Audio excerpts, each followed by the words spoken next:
All right. K Money. K So, Money. K Money. Where'd you grow up? Where are you from originally? uh, I grew up in Chicago, Illinois, West Side, 290, Austin area to be exact. West Um, Garfield Park. no, not West Garfield, Austin area only. Like I grew up predominantly Austin area. I live in Austin area to this day. And West Garfield Park is where I found you, though. Yeah, Yeah. close to West Garfield Park. But yeah, we was in the middle. Yeah, we was in the middle. Tell me about your family. Um, well, my mom and my dad, they grew up with each other. They went to school with each other. Um, End up going out, having me. You know, my daddy ended up going to jail for about like 6 7 years. So I was without him for probably like most of the beginning of my years and stuff like that. So I ain't really know him like that. So once he did come around, like I was really more with my mom. My mama didn't want me to with him. My mama didn't want me around him and stuff like that. So it was like I don't know. Like I could really say like I knew him, but I ain't know him. Like, but I got to know him more when I was grown. But I live mostly with my mom. Like that's my backbone right there. How would you describe your childhood in general? Um, a lesson. Only reason I say it was a lesson because now when I further my life is like now I know what to do, what I expect for certain stuff. So I think differently on certain stuff because of the stuff I've been through, like family wise, even my sexuality. So it's like it's a lesson. Any abuse in your childhood? I wouldn't say abuse, but when I did come out as gay, it was abuse behind that. Off some fact, you don't want your daughter to be gay Mm. when it wasn't no phase, and that's what people thought it was, but it But no, wasn't. no sexual abuse in your childhood. No sexual abuse, like no sexual abuse. Ain't nobody never sexually touched me or nothing like that. Like I feel like I was always around the right set of people because my mama was scared of that, but no sexual abuse. It was like I wouldn't see it as sexual abuse because I know how to go away about stuff. Like grown people, they know how to manipulate themselves into certain situations. So it's like I always stood past that. I felt like stay in the child's place. That's how I felt like they kept me in a child's place for certain reasons like that. Mm-hmm. Cause I heard about certain shit like my cousin got sexually molested. Like I was scared of that as a kid. Like I didn't want to see that. Like I wouldn't know what to do as a kid trying to get away from that and how to feel after that. So yeah. And you finished high school. Yeah, I finished high school. I graduated from North Lawndale in 2019. And then I further and went to Morton College. That's in Berwyn, Illinois. That's in Berwyn, like about 32nd and Central. Went there for a year, played basketball. Yeah, I had dropped out, lost too many people. Relationships was depressing, losing weight, like how a lot of not support. Like I had no support when it came to like school, anything. Even though I had a full ride to go there, it's just the support. Even if you like, that's why I was like, even if you have a full pathway, even if you have a straight angle of where you're supposed to be going, it still end up being a crack or end up being a turn. And that's how I had to realize that. You came back to the streets. Came back to the streets. The streets ain't gonna never go nowhere. They ain't gonna never. They gonna always open you with open arms every time, no matter what.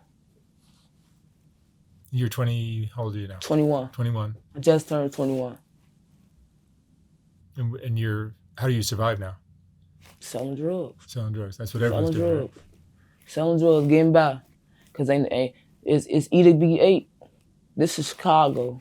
This ain't like I don't know how other cities is for real, but this ain't for the weak. This ain't for nobody that's just now trying to get into this. Like this is for people that been through some shit and that's trying to get out some shit, bro. And I'm gonna use this. And I'm gonna get out.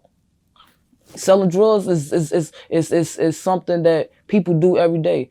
In reality, I see it like this. Just like I could sell a loaf of bread, I could sell some drugs. It's all about marketing. I was just studying business when I was just in school. It's like I probably come off, people will probably look at you like, yeah, you probably dumb. But when I talk, it's gonna show that I got more to my brain, more to what I'm saying, more to what I go through. How did your family grow up? You're somewhat poor. I would say I was poor. I felt like I was getting a lot of what I wanted until people found out I was gay. People found out I was messing with girls. Like I had my way. Like I could get anything I want. But once my sexuality came up, I wasn't getting nothing from my daddy. My daddy didn't even want to be around me. He didn't even want to look at me in my face. He told me, I love you, I could love you, but I could love you from a distance if you go be gay. At 12, 13, 14, hearing that, you'll want to kill yourself. You'll want to fall off. You'll want to do bad in school. You don't want to do that. You'll want to go to the streets. And that's exactly what I did. Went to the streets. Because that's the only way people that's going to love me. What else to do? I don't got nothing else. That's your family now? That's my family. Even though my mama's still my backbone, even though I kind of rekindled my relationship with my daddy, I still don't talk to him like that. Like, I still keep grudges. Like, last year, he forgot to tell me happy birthday. I still keep shit like that. I still keep that in the back of my head because stuff like that matter. I feel like certain shit matter, especially when it comes from your parents or anything. That still hurts you to a core when certain shit don't go how it's supposed to go. So, yeah. And gangs are still in control of the streets here in Chicago? Yeah, pretty much. Gangs pretty much control their own street. Like, everybody got their own group. Everybody got their own scenery. Like, where you found me at, I was what we Saints over there. We Saints. We KMG, TTG, Saints, Mafias. So, on the other side, them foes. Like we don't coexist with each other. We really into it with each other, but we can keep it a level. Only some fact everybody trying to get some money right now. Ain't nobody trying to shoot at each other and do that right now. Cause if we wanted to, we could do that. But everybody trying to get some money. Ain't nobody trying to lose their life right now to a motherfucker mad because the next joint or the next block doing more money, making more money than the next block. But it is gonna get down to that situation sooner or later. Because I was some fact, it's the people. It's the people you bring. It's the company that you keep. It's always the company that you keep. That's why I say especially when new people start to come around, they start to stir up certain stuff. So it's like, where I'm from is E to B8. Period. You gotta get down to the nitty gritty. You can't let nobody punk you. You can't let nobody play you. Because if you let one person play you, everybody else around you, they're gonna look like you a goofy. They're gonna look like you the bottom of my shoe. I can step on you anytime I want. Ain't nobody gonna treat you like a human being. That's just that. I'm not gonna treat you like a human being. Motherfucker gonna let you be roughened up. They want you to be roughened up. Ain't nobody finna be holding your hands in Chicago. Ain't nobody finna holding hands where I'm at, where I be at. Ain't nobody finna be holding your hands and doing nothing. When the police come, they come. Ain't nobody finna be trying to no. It's just period point. But I don't know what much more to say about, especially about my neighborhood. Like I don't really know how other cities is, but I know how my city is. Chicago, it's something else. The south side of Chicago used to be notorious for being the worst neighborhood, but I think the west side, where you're at, is probably the most dangerous now. Yeah, like even the same exact block that you came on, we got documentaries from that block. Everything, like, that block ain't safe, but I still stand on it. Because I ain't say like ain't nowhere you go and you go be safe for real. Like you gotta make sure you cool no matter what. You can't be worried about oh if a motherfucker you can't like certain people worry about this and that. We worry about motherfucker coming to shoot. We worry about somebody coming to shoot at us. We not really too really worried about the police. Like the police not even the top problem right now. We worry about the next person, the person that's our enemy. Yeah. Like we treat the police just like we treat each other. That's how I see it. Like if you a cool police, we gonna be cool with you. But if now when you starting to think cocky, oh, we gonna be all that cocky stuff back with you. But certain police, they know how to operate in our neighborhood. That's why they have to give us respect. Give us respect, we gonna give you respect. If you don't give us respect, you ain't gonna get no respect from us. Like, that's why they gotta understand, they gotta know the people around and in these neighborhoods. Cause if you don't know the people in these neighborhoods, you're not gonna know how to go about them. People come off a certain type of way when they got a higher authority. You gotta come off being friends, being cordial. You can't come off aggressive with us because we gonna come back full force. Anybody in Chicago know this. We cool if you come and visiting, yes. But when you go on that wrong side, you go see how Chicago we is. Like 290, like West Side, Austin area is way different than South Side. Like they still do stuff that we don't do. We more into getting money and getting into it with each other. Like we more gunplay. They more into kidnapping people still. More into home invasions and like stuff like that. Like we ain't into all that. Like there was just last week, I think in the news there was an 11-year-old. Yeah, they got carjacked while she was still in the car. 11-year-old. Like we don't do stuff like that. Like we don't be out there doing stuff like that. Like we more into gunplay. Anytime you see something that's going on out west, it's either gunplay, somebody get killed, somebody get shot, or something like that. Somebody getting stabbed or something like that. Like you ain't gonna really see nobody saying somebody ran in somebody's house or somebody got kidnapped. Or like you go see more of that stuff out south. Like they into more of that stuff like that. Like they a different breed. Like we don't see ourselves out west as them same people out south because they think different. They move different out there.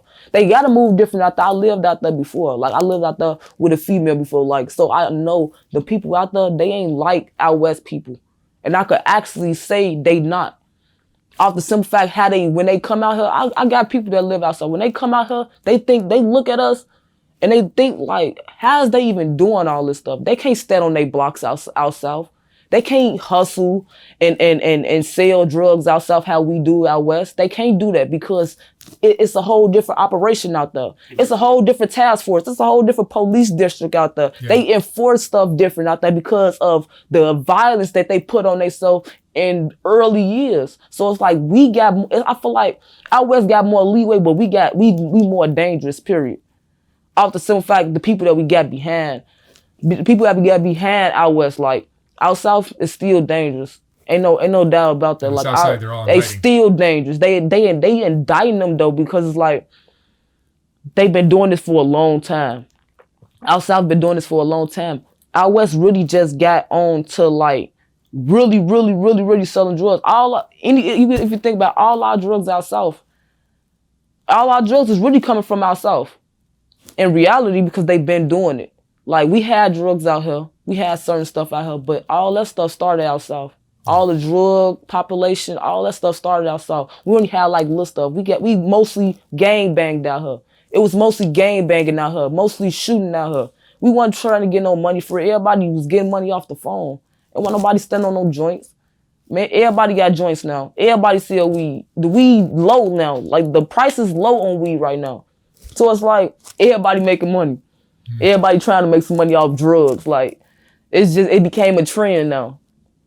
That's because certain weed got legal. So it's like, and then leeway on weed became even easier. Like a couple of years ago, we get caught with a bag, we going to the county. You get caught with one bag, you going to the county. Now you can't even get caught with an ounce.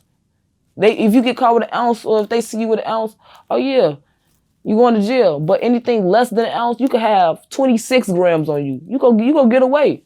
Ain't no way that was going on a couple of years ago. So I feel like it's easier now for criminals to be criminals and hustlers to be hustlers. That's how I see it. When you grew up, did you see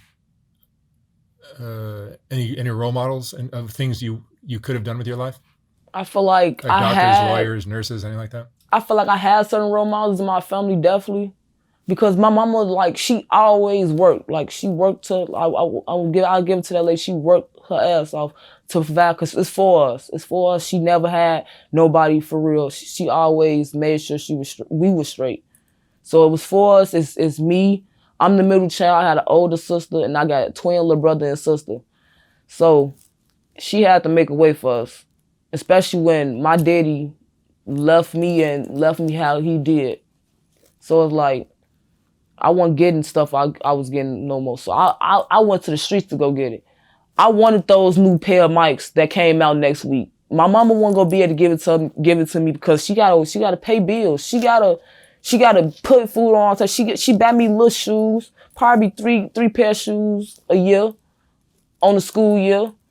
But ain't nobody else doing nothing. Ain't nobody else giving me nothing. I don't get money. I don't get allowance. I don't get stuff like that. I don't get special privilege. I walk to school. I don't get rides to school. People don't get certain, like when it was snowstorms, I was walking through snowstorms. Like certain stuff like that. Like people don't get it.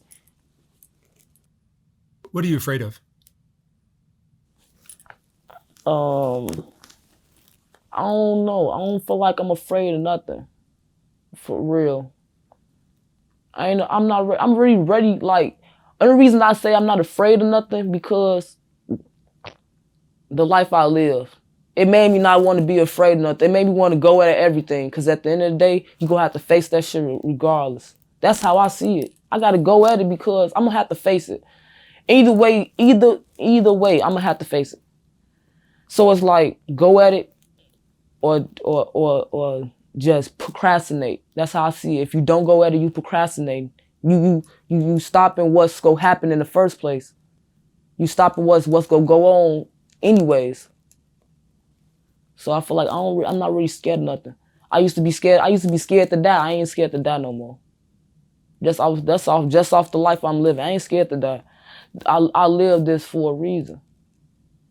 Like this he the reason why I live this on bro. I won't lie to you. He the reason why I live it. Like they killed him. My everything went down, like depression, everything. So like, yeah, I ain't scared of nothing. Do you have any regrets in your life? Only thing I regret is the certain relationships that I did have, like female wise. I've been in 2 bad relationships with that took me down when I was in college. My first year of college, I had 2 relationships. They took me down. I didn't finish college. Well, I finished my first year, but I messed up in classes, messed up my full ride. Did all that just off some fact who I was around, who I was associating myself with. Then it was deaths here and there. So it's like I'm still trying to recover from deaths and people dying around me. Then I'm trying to get support out of people that not supporting me. So it's like that tour my freshman year of college down. I was excited. I was glad I had a full ride. I was glad somebody noticed me in basketball. I was glad to play college basketball at a high level. Everything went down. It's like support, families, relationships, life, financial stability. Like that play a big part in when you're trying to do something. That play a big part. Can't nobody do nothing alone. That's how I feel. Can't nobody do nothing alone. You need somebody in your corner. Have drugs been a part of your life? Always been a part of my life. I always do drugs. Always did. I try drugs. I do drugs. I sell drugs. This always been a problem. Every drug's been around my life for my whole life. This all I know. You seem pretty clean. That's all I know. What drugs are you using? I only smoke weed. I only smoke weed right now. In fact, I did all the other drugs before. I really did a decent amount of drugs. I sold a decent amount of drugs. I sold different drugs, so it's like I can't do the certain stuff that I sell because you ain't gonna really make no money off selling and doing the same drug that you sell. I only smoke weed right now, only because I was just sick like a couple of weeks ago. I did just lose weight. I am trying to get my weight back. In fact, I was on drugs hard. Like depression is real. Like I see that every day. Is depression what gets you the most? Yeah, that's what gets me the most. Anxiety, depression, that put a hole in you. That make you wanna just sit, smoke, not eat really. Yeah, like I went from eating 3 meals a day to eating once a day probably. Like that's what it pulled down. It pull you every time. Do you think for yourself and among your friends your age, do you think there's just a lack of opportunity for you guys? It is. The streets and the gangs just kind of like attract you. It is because you would think meeting a gangbanger, you would think he's just the dumbest person. Why is he out here? Like a lot of people ask me, why is you out here? You don't supposed to be out here. I know this. Ain't nobody. It's the thing. I know this. In fact, I won just out here. I won just out here doing this. I won just out here selling drugs. I did have a way out, but just like most black communities, most black people that's going on, like this is what's gonna happen when you don't have no support. This is what's gonna happen when you don't have nobody in your corner. This is what's gonna happen when your sexuality defines you. This is what's gonna happen when certain people look at you a certain type of way. This is what's gonna happen. You gonna have an opportunity, a straight path, and you ain't even gonna be able to go through it because you got cuts and turns and loops that you got to go through before you get to that end. It's always like that. It's always like that. Everybody that I'm around, they could have been something. Everybody. From basketball to football to anything. They could have been a lot of stuff. Anybody around me. What do you think keeps people down? Most thing that keep people down is the stuff that's going on around them.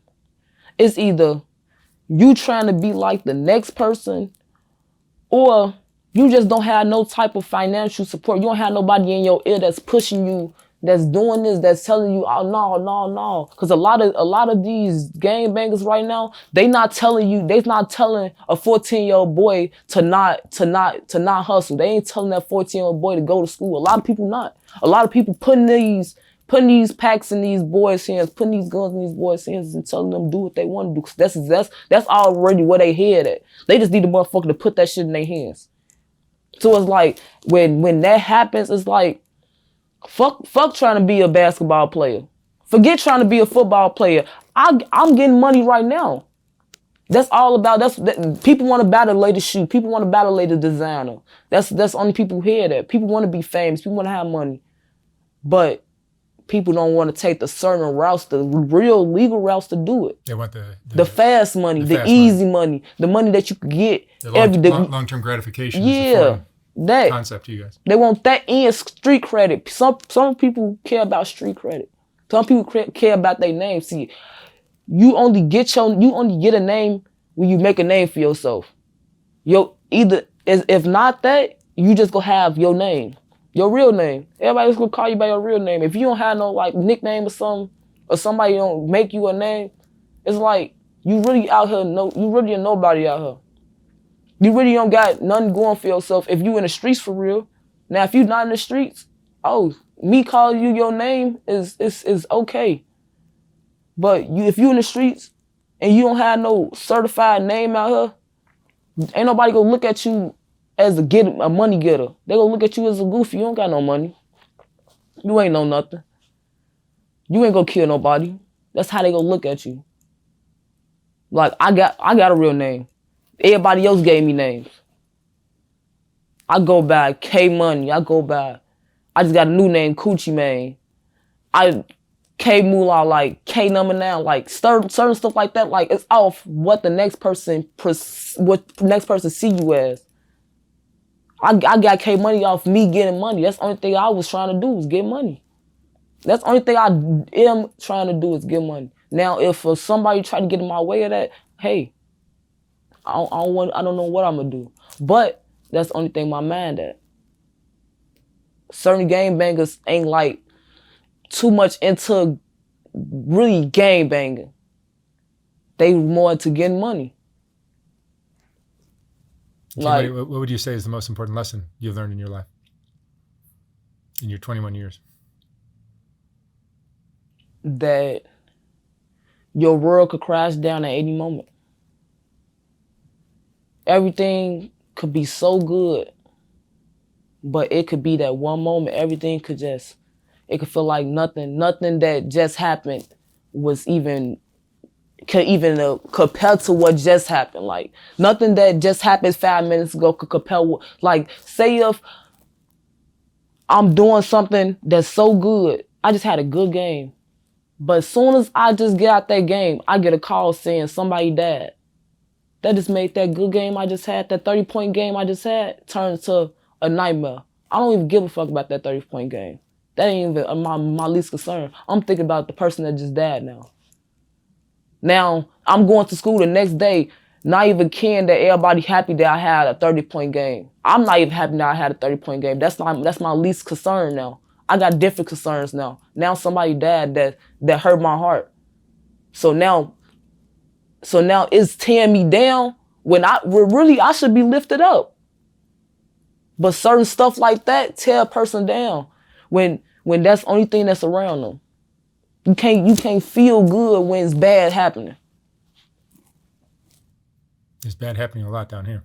It's bad happening a lot. That's why I don't be happy too long. I don't try. I make it look good. I keep a smile on my face, but I don't be happy for too long because I see the bad happening. I see the bad finna happen. Like, I don't be trying to get my hopes up because you never know what might go happen. You never know if it's gonna go down. People, we could be all outside having fun. Somebody probably feel mad today and want to come shoot. Now your whole day is ruined. Off the simple fact, you trying to be too happy. That's how I see it. That's why I don't try to be too happy, because anything could just tear you down. I don't like getting tore down, especially when I'm up. That's why I've been separate myself from the bad. Trying to separate myself from people that ain't trying to elevate themselves. Because if you trying to elevate in Chicago, you just trying to be in a standstill then. You trying to be like everybody else. Trying to just survive. I ain't trying to just survive. You can't just survive in Chicago. You gotta live. Because if you don't live, you ain't gonna survive. You go die. Something go happen because you trying to move more than what's already coming around you. You trying to move more than the opportunity that's around you. Trying to move outside the opportunity. You trying to avoid the opportunity. When the opportunity come, take it. Especially in Chicago. Because it's not an opportunity that's gonna come, especially with housing, with jobs, with anything. Take it. That's how I see it. Take it. All right. K Money, thank you so much for sharing your story. Thank you. Wish you the best of luck from here. All right. Thank you.